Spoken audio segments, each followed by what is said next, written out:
نبی صلی اللہ علیہ وسلم نے فرمایا، اللہ فرماتا ہے کہ سارے جن اور انسان ایک میدان میں جمع ہو جائیں، ایک میدان کے اندر سارے جن اور انسان، پہلے انسان سے لے کر آخر تک، اگلے پچھلے تمام انسان ایک میدان میں جمع ہو جائیں اور اللہ تعالیٰ سے مانگنا شروع کر دیں۔ اللہ تعالیٰ ہر انسان، ہر جن کی تمام خواہشات پوری کر دے گا۔ اللہ کے خزانوں میں صرف اتنی کمی آئے گی جتنا کہ سمندر کے پانی میں سوئی ڈبوئیں اور پھر سوئی کو باہر نکالیں، جتنا سمندر کے پانی میں کمی آئے گی اللہ کے خزانوں میں اتنی کمی آئے گی، اور سمندر کے پانی میں سوئی ڈبوئیں اگر اسے باہر نکالیں تو کیا سمندر کے پانی میں کوئی کمی آئے گی؟ کوئی کمی نہیں آئے گی۔ اس صلی اللہ علیہ وسلم نے حضرت عبداللہ بن عباس رضی اللہ تعالی عنہما جو ابھی بچے ہیں، آپ نے انہیں بچپن میں کچھ وصیتیں فرمائی، ان میں سے 2 وصیتیں یہاں میں بیان کروں گا۔ آپ نے فرمایا اذا سألت فاسأل، جب بھی سوال کرو اللہ سے سوال۔ بچپن میں بچوں کو یہ سکھانا ہے کہ مانگنا ہے تو صرف اللہ سے۔ وَإِذَا اسْتَعَنْتَ فَاسْتَعِنْ بِاللَّهِ، اور جب بھی مانگو مدد مانگو صرف اور صرف اللہ سے۔ اور اللہ وہ ذات ہے، نبی صلی اللہ علیہ وسلم نے فرمایا، اللہ فرماتا ہے کہ سارے جن اور انسان ایک میدان میں جمع ہو جائیں، ایک میدان کے اندر سارے جن اور انسان، پہلے انسان سے لے کر آخر تک، اگلے پچھلے تمام انسان ایک میدان میں جمع ہو جائیں اور اللہ تعالیٰ سے مانگنا شروع کر دیں۔ اللہ تعالیٰ ہر انسان، ہر جن کی تمام خواہشات پوری کر دے گا۔ اللہ کے خزانوں میں صرف اتنی کمی آئے گی جتنا کہ سمندر کے پانی میں سوئی ڈبوئیں اور پھر سوئی کو باہر نکالیں، جتنا سمندر کے پانی میں کمی آئے گی اللہ کے خزانوں میں اتنی کمی آئے گی، اور سمندر کے پانی میں سوئی ڈبوئیں اگر اسے باہر نکالیں تو کیا سمندر کے پانی میں کوئی کمی آئے گی؟ کوئی کمی نہیں آئے گی۔ اسی طرح سارے انسان آدم علیہ السلام سے لے کر قیامت تک جتنے بھی انسان ہیں وہ سارے کے سارے اللہ سے مانگنا شروع کر دیں، اللہ ہر انسان کی خواہش کے مطابق دے دے گا۔ اللہ کے خزانوں میں پھر بھی کمی نہیں ہے۔ تو کس سے پھر مانگنا چاہیے؟ جس کے پاس ان گنت خزانے ہیں، ان لمیٹڈ خزانے، جس کے خزانوں میں کبھی کمی نہیں آ سکتی۔ اللہ رب العزت نے دعا کی اہمیت بیان کرتے ہوئے ترغیب دی ہے کہ اللہ سے دعا کرو، اللہ سے مانگو۔ وَقَالَ رَبُّكُمُ ادْعُونِي أَسْتَجِبْ لَكُمْ، تمہارے رب کا حکم ہے کہ مجھ سے مانگو میں تمہاری دعائیں قبول کروں گا۔ اللہ کہہ رہا ہے مجھ سے مانگو میں تمہاری دعائیں قبول کروں گا۔ ان الذین یستکبرون عن عبادتی، بے شک وہ لوگ جو میری عبادت سے تکبر کرتے ہیں، یعنی دعا سے تکبر کرتے ہیں، دعا نہیں کرتے، سیدخلون جہنم داخرین، وہ ان قریب ذلیل و خوار ہو کر جہنم میں داخل۔ اللہ تو وہ ذات ہے کہ نبی صلی اللہ علیہ وسلم نے فرمایا، سیدنا ابو ہریرہ رضی اللہ تعالی عنہ حدیث کے راوی ہیں، من لم یسأل اللہ یغضب علیہ، جو شخص اللہ تعالیٰ سے نہیں مانگتا اس پر اللہ تعالیٰ غضبناک ہو جاتے ہیں۔ اللہ اکبر، اللہ کی ذات وہ ذات ہے، وہ جو بندے اللہ سے نہیں مانگتے اللہ ان سے ناراض ہو جاتے ہیں۔ ایک شاعر کہتا ہے، اللہ یغضب ان ترکت سوالہ، اللہ تعالیٰ کی شان یہ ہے کہ جب تو اس سے نہ مانگے تو وہ ناراض ہو جاتا ہے۔ وَبَنِي آدَمَ حِينَ يُسْأَلُ يَغْضَبُ، اور انسان کی یہ حالت ہے کہ اس سے مانگا جائے تو وہ ناراض ہو، انسان سے مانگے وہ ناراض ہوتا ہے، اللہ سے نہ مانگے تو وہ ناراض ہوتا ہے۔ تو ہر وقت کیوں نہ ہم اللہ سے مانگا جائے۔ اور دعا کی فضیلت بیان کرتے ہوئے سید الاولین والآخرین امام الانبیاء محمد رسول اللہ صلی اللہ علیہ وسلم فرماتے ہیں دعا ہی عبادت ہے۔ حضرت نعمان بن بشیر رضی اللہ تعالی عنہ راوی ہیں، آپ نے فرمایا الدعاء هو العبادہ، دعا ہی عبادت۔ اور پھر آپ نے یہ آیت پڑھی وَقَالَ رَبُّكُمُ ادْعُونِي أَسْتَجِبْ لَكُمْ، تمہارے رب نے حکم دیا ہے کہ مجھ سے دعا کرو، مجھے پکارو، میں تمہاری دعائیں قبول کروں۔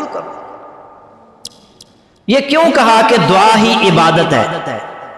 اس لیے کہ دعا ہر عبادت کا اہم رکن ہے۔ نماز ہم پڑھتے ہیں، عبادت ہے، اس کی ابتدا بھی دعا ہے، اس کی انتہا بھی دعا ہے۔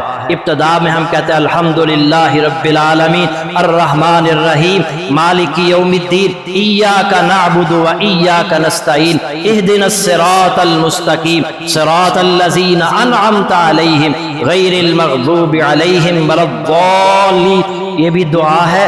اور جب آخر میں پہنچتے ہیں تو ہم کیا کہتے ہیں اللہم انی ظلمت نفسی ظلما کثیرا ولا یغفر الذنوب الا انت فاغفر لی مغفرۃ من عندک وارحمنی انک انت الغفور الرحیم۔ اور بھی دعائیں کرتے ہیں رب اجعلنی مقیم الصلاۃ ومن ذریتی ربنا وتقبل دعاء ربنا اغفر لی ولوالدی وللمؤمنین یوم یقوم الحساب اللہم انی اعوذ بک من عذاب القبر۔ دعائیں کر، ابتدا بھی دعا، انتہا بھی دعا۔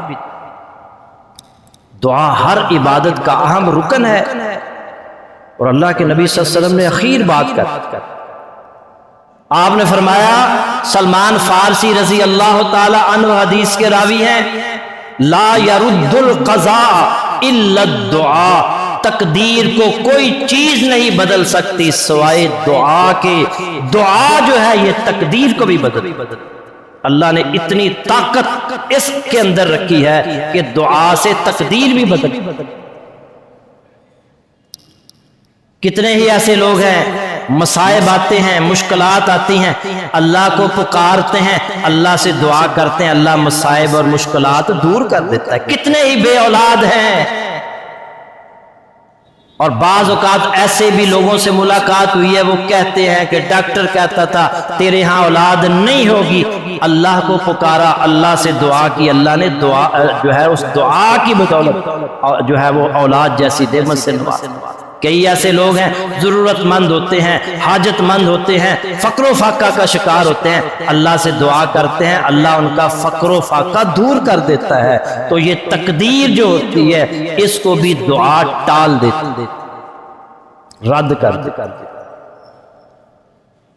اس لیے دعا جو ہے یہ کرتے رہنا چاہیے، دعا کو چھوڑنا نہیں چاہیے، ہر وقت اللہ تعالیٰ سے مانگنا چاہیے، اللہ سے دعا کرنی چاہیے۔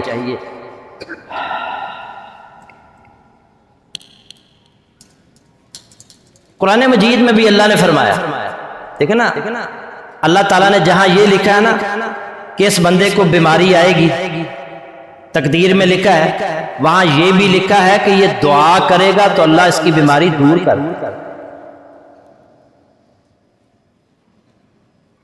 یمحو اللہ ما یشاء ویثبت، اللہ مٹا دیتا ہے جو چاہتا ہے، وَيُثْبِتُ اور ثابت رکھتا ہے جو چاہتا ہے، وَعِندَهُ أُمُّ الْكِتَابِ لوح محفوظ اصل کتاب اللہ کے پاس ہے۔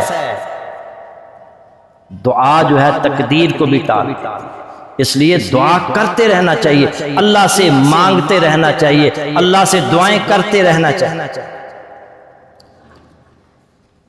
اور پھر اللہ کے نبی صلی اللہ علیہ وسلم نے فرمایا،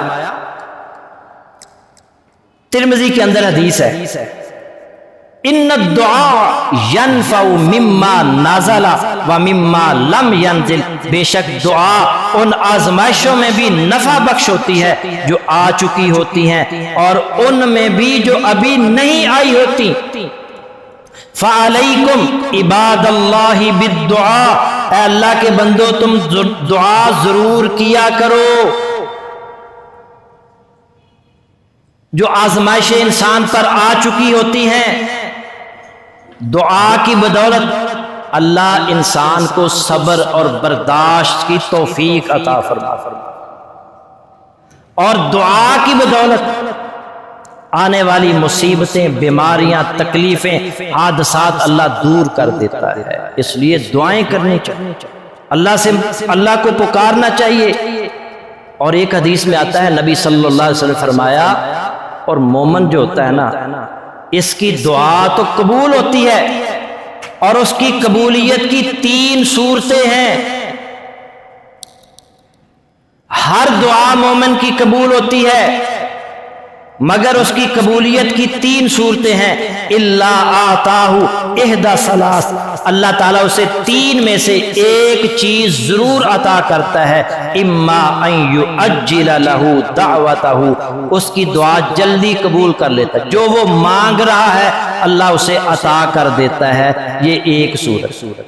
اور دوسری صورت وَإِمَّا أَن يَدَّخِرَهَا لَهُ فِي الْآخِرَةِ، اللہ اس کی دعا کو آخرت کے لیے ذخیرہ کر دے۔ جو اللہ سے مانگ رہا ہے، اللہ کو پتہ ہے میرے اس بندے کو آخرت میں ضرورت پڑے گی، اللہ اس کی وہ دعا قبول نہیں کرتا، اس کی دعا کو آخرت کے لیے ذخیرہ کر لیتا ہے۔ اور تیسری قبولیت کی صورت ہے، دعا جو اس نے مانگی اللہ نے وہ عطا نہیں کیا، آخرت کے لیے ذخیرہ بھی نہیں کیا، اس پر آنے والی مصیبت، بیماری، حادثہ، تکلیف کو اللہ تعالیٰ اس دعا کی بدولت دور کر دیتا ہے، جس کا ہمیں علم نہیں ہوتا۔ ہم کہتے ہیں ہم دعائیں کرتے ہیں قبول نہیں ہو رہی، یہ آپ یاد رکھ لیں کہ اللہ نے آپ کی دعا قبول کر لی ہے، آپ کو وہ عطا نہیں کیا جو آپ مانگ رہے ہیں، آپ کی دعا کو اللہ نے آخرت کے لیے ذخیرہ کر لیا ہے۔ قیامت کا دن ہوگا، اللہ ایک بندے کو بلائے گا اور اس کو نیکیاں دکھائے گا، یہ تمہاری نیکیوں کے پہاڑ ہیں۔ وہ حیران ہو کر کہے گا یا اللہ میں نے اتنی نیکیاں کی نہیں ہیں، یہ کہاں سے آ گئی ہیں؟ اللہ تعالیٰ فرمائیں گے یہ تیری ان دعاؤں کی نیکیاں ہیں جو تو دنیا میں کرتا رہا، اور دنیا میں ہم نے قبول نہیں کی۔ ہمیں پتا تھا ہمارے اس بندے کو آخرت میں ضرورت پیش آئے گی، اس لیے ہم نے ان دعاؤں کو آخرت کے لیے ذخیرہ کر لیا تھا۔ یہ ان کا اجر و ثواب ہے۔ وہ کہے گا کاش دنیا میں میری کوئی بھی دعا قبول نہ ہو۔ ہمیں نہیں پتا، ہم نے دعائیں کی، ہم کہتے ہیں پتہ نہیں قبول کیوں نہیں ہو رہی۔ اللہ نے اس دعا کی بدولت کئی بار ایسے ہوتا ہے، بندہ کہتا ہے حادثے سے بال بچا ہوں، بڑی مشکل سے بچا ہوں، ایکسیڈنٹ ہونے ہی والا تھا، آپ کو کیا پتا آپ کی وہ دعا جو تھی وہ کام آ گئی، اللہ نے آپ کو بچا لی۔ جب آپ نے یہ بیان کیا تو صحابہ کہنے لگے، ایک شخص کہنے لگا کالا اذن نکسر، ایک صحابی کہنے لگا تب تو ہم بہت زیادہ دعائیں کریں گے۔ آپ نے فرمایا اللہ اکثر، نبی صلی اللہ علیہ وسلم فرمایا اللہ اکثر، اللہ اور زیادہ عطا کرے گا۔ تم دعائیں کر کر کے تھک جاؤ گے، اللہ عطا کر کر کے تھکے گا نہیں۔ اور ایک اور حدیث